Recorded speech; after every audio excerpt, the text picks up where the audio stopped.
quando a pessoa ela é altruísta, que seria o oposto do egoísta, ela pensa no outro. Ao pensar no outro, isso lhe dá satisfação. Né? Se eu faço bem ao outro, se eu compartilho, se eu sou cooperativo, isso certamente vai me fazer bem. Então, eu estou fazendo pelo outro, mas justamente se eu não estou fazendo pelo outro como um dever, como uma autoimposição moral, como uma imposição moral introjetada, eu vou fazer isso e o próprio ato de compartilhar, de ser cooperativo, vai me dar muita satisfação. O fato de ser solidário, o fato de ajudar, o fato de pensar junto, o fato de me colocar no lugar do outro, vai me dar muita satisfação. Eu estou querendo mostrar justamente que eu faço isso pelo outro, mas também e ao mesmo tempo por mim. Então, num certo sentido, a gente poderia dizer que o altruísmo, quando é sincero, é também ao mesmo tempo um egoísmo. Aí, olha que curioso, né? É isso que eu sublinhei. Quando é sincero, porque justamente se o altruísmo é um dever, se é um bem considerado em si e que eu tenho que me forçar imperativamente a praticá-lo, é certo que isso vai ir contra o meu sentimento e de alguma maneira eu vou me sentir oprimido ou auto-oprimido por exigências de outras pessoas, ou sociais, ou de familiares, ou de quem quer que seja, mas de mim mesmo, né, porque introjetei essas exigências, a agir de tal maneira altruísta. Só que eu vou estar fazendo isso considerando que é o certo e tendo uma satisfação, egoísta também, uma satisfação de estar fazendo certo, mas uma satisfação que a gente poderia dizer egóica. Uma satisfação que é assim, estou fazendo o certo. Por quê? Porque tenho uma ideologia, uma crença de que isso é o certo e que deve ser feito, eu queira ou não. Mas se eu não tiver sentido isso, isso vai acabar sendo um motivo de ambivalência de afeto, de raiva de mim mesmo por estar me forçando a fazer isso, de raiva de quem defende isso, de raiva de quem me influenciou a seguir esse princípio moral absoluto, e ou, de alguma maneira, ao invés de ter uma satisfação em compartilhar, de encontrar nisso expansão, e expansão nesse aspecto, digamos, egoísta ou narcísica, né? Se a gente usar o termo no sentido diferente do que é usado normalmente, ao invés disso, de ser um sentimento saudável que ajuda o outro e me nutre, eu vou acabar me auto-oprimindo, tendo isso como um dever contrário, no entanto, ao que eu estou sentindo.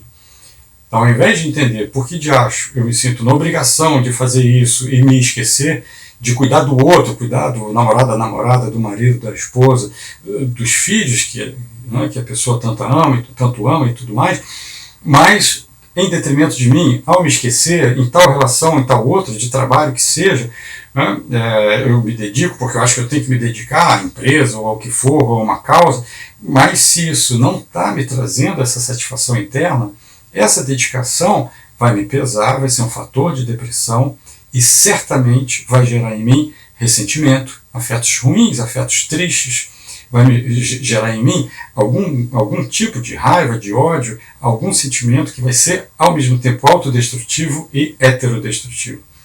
Algum sentimento no sentido justamente de injustiça, ressentimento, eu dou e não recebo nada em troca, cobrança, e aí fica claro que as relações vão se tornando muito ruins. A gente está certo em considerar, evidentemente, o egoísmo e o individualismo como, em si, se pode dizer, ruins. Mas a questão é muito mais complexa, porque mesmo que a gente considere o oposto disso como um bem, se a pessoa não sente, isso não vai ser um bem para ela. Não vai ser um bem no sentido do efeito afetivo nela própria, vai ser ruim. E esse afeto ruim vai fazer com que ela haja de uma maneira, para ela própria, hipócrita, cínica, contraditória, ambivalente, e muito provavelmente as pessoas vão perceber, poxa, você está me ajudando, mas está cobrando. Você está me ajudando, mas é um toma lá da cá. Você está falando de tal virtude, mas é contraditório, é o oposto do que você pratica, uma coisa que você fala, verbalizando-se isso ou não, a tendência é que isso gere um sentimento muito ruim na própria pessoa, justamente porque ela está dissociada. Ela está tendo o que eu chamo, né, um funcionamento psíquico metafísico. Aí, claro, a primeira coisa que a gente pode perguntar é assim, puxa, mas então se eu estou com afetos mesquinhos, egoístas, individualistas, então eu devo dar vazão a eles? Ué, não sei. A questão é, se eu percebo que eu estou com um afeto mesquinho e percebo esse afeto como ruim, porque se a gente for observar, certamente é um afeto reativo a questões da infância, a algum ponto da história de vida que a pessoa está reagindo, fazendo um acerto de contas mais ou menos neurótico no psiquismo dela própria, mais ou menos inconsciente, e trazendo isso para um teatro dramático ali nas relações pessoais, sobretudo provavelmente as íntimas, mas às vezes de trabalho ou sociais de uma maneira geral. Se a pessoa está tendo esse afeto reativo, a questão verdadeira, né, a questão, se a gente começa a observar, não é ou eu reprimo, ou eu ignoro, ou eu me entrego a isso e exerço a minha maldade. Não é isso. A questão é se perguntar, puxa, por que eu estou me afetando de forma mesquinha, por exemplo? E em que isso me faz mal? Independente da questão moral, da questão externa, da causa externa, da tábua dos valores absolutos, em que isso está sendo reativo? Eu estou me defendendo do quê? Eu estou trazendo da minha história de vida qual acerto de contas, qual é a neurose que eu estou vivenciando através desses afetos que... O Nietzsche tem essa frase que é muito verdadeira, embora seja Spinoza que vai pensar mais no detalhe. Ele diz: o ressentimento prejudica mais a própria pessoa ressentida do que o alvo do seu ressentimento, ou mais, ou antes de tudo, enfim. Então, esses afetos passivos, né, se a gente começa a entender e perceber o quanto que eles são contrários a nós mesmos, aí a questão que se coloca é: por que eu estou sentindo dessa forma?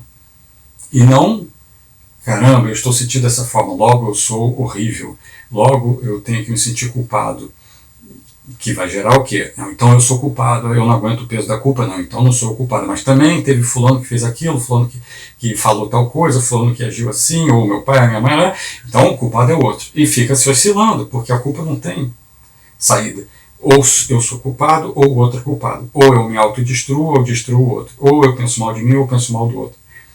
Essa dicotomia metafísica, ela vai existir se existe esse pensamento de existe um dever moral, uma ação moral e um afeto que não está correspondendo.